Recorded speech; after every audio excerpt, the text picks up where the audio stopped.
के तपाईँको बच्चालाई दिशा गर्न गाह्रो भएको छ, दिशा गर्दा गोटा गोटा वा मोटो लामो दिशा गर्ने गरेको छ, वा दिशा गर्दा ऊ हुने गरेको छ, वा ऊ दैनिक रूपमा दिशा गरिरहेको छैन। यदि यस्तो खालको लक्षण छ भने तपाईँको बच्चालाई कब्जियत भएको हुन सक्दछ।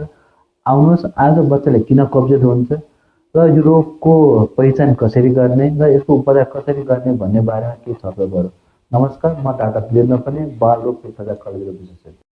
सुरुमा त बच्चाले किन कब्जियत हुन्छ भन्ने बारेमा केही कुरा गरौँ।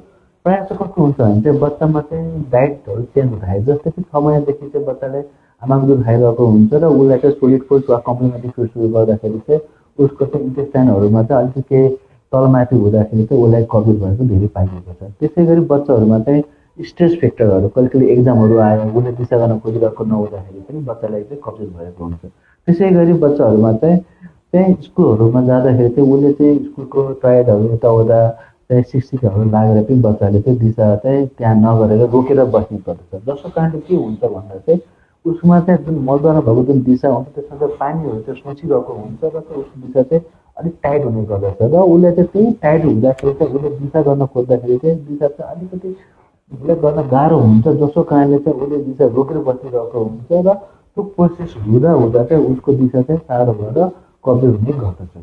जस्तो आफ्नो बच्चाहरूलाई कब्जियत भएको कसरी थाहा पाउने भन्ने कुरा गर्दाखेरि चाहिँ बच्चाहरू चाहिँ प्रायः चाहिँ दिशा गर्दाखेरि चाहिँ हातखुट्टाहरू चाहिँ बाँधेको हुन्छ, बच्चाले उठेर दिशा गर्न खोजिरहेको हुन्छ र उसले दिशा गर्दाखेरि चाहिँ रुने गरिरहेको हुन्छ, वा उसले दिशा गर्न बस्नै मान्दैन, वा उसले चाहिँ दिशा गर्दा अनुहार रातो भएको हुन्छ। यस्तो खालको समस्या छ भने त्यो बच्चालाई चाहिँ कब्जियतको सिम्टम्सहरू चाहिँ हो। तसर्थ यसको उपाय चाहिँ कसरी गर्ने हो भन्ने कुरा गर्दाखेरि चाहिँ बच्चाहरूले चाहिँ पानी प्रशस्त रूपमा खुवाउनुपर्ने हुन्छ। हाई फाइबर डाइटहरू, फलफुलहरू, सागसब्जीहरू चाहिँ एकदमै खुवाउनुपर्ने हुन्छ भने त्यसै गरी बच्चाको चाहिँ ट्रिटमेन्टमा चाहिँ टोय ट्रेनिङ पनि त्यत्तिकै इम्पोर्टेन्ट हुन्छ। टोय ट्रेनिङ कसरी गर्ने भन्ने कुरामा चाहिँ बच्चाले बिहान उठेर नास्ता खाएपछि उसलाई चाहिँ टोयमा लगाएर राख्ने चाहिँ बानी पार्नु चाहिँ पर्दछ।